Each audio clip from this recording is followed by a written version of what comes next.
Pas 35 vite shpritje, 30 objektet e kultit të Krishterë në Mirdit janë pajisur me certifikata pronësie. Lejet e legalizimit ju dorëzuan i peshkvit të Rëshenit, Imzot Gjergj Meta, në prag të festës së Pashkëve, nga drejtori i Agjencisë Shtetërore të Kadastrës në Lezhë, Altin Gjergji. Sipas tij, krahas detyrimit ligjor, ky është një akt vlerësimi për të gjithë ata që kontribuan për të ruajtur këtë trashëgimi kulturore dhe shpirtërore.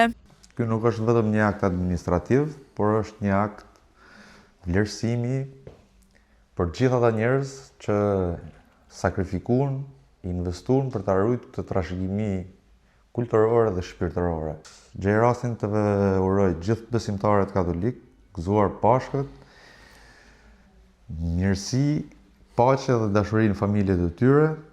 Shpresoj të jetë një ugur edhe për këtij vendi ku është këtu, në një kohë ku shumë trazira punodhin në gjithë botën, që të ketë sensibilizim, të ketë mirëkuptim edhe të gjenden njerëzve në nevojë sa më afër. Teksa falenderoi kadastrën për përmbylljen e procesit të legalizimeve të kishave në Mirdit, i peshkvi i Rëshenit, Imzot Gjergj Meta, kërkoi që të punohet edhe për rikthimin e të gjithë pronave të klerit katolik të konfiskuara gjatë komunizmit. Unë shpresoj që kjo punë që është bën këtu në rajonin ton, në qarkun ton, vazhdojë të bëhet edhe në gjithë Shqipërinë, sepse ka ende shumë objekte kulti edhe në qytetet tjera, në dioceza tjera të Shqipërisë. Unë shpresoj tani, po kjo është përtej zyrës legalizimeve, që të punohet edhe për kthimin e të gjitha pronave në qarkun e Lezhës, pak të flasim për qarkun ton, për sa i përket kishës katolike, e cila ende nuk e kanë kthyer të gjitha pronat konfiskuara që është vitin 67.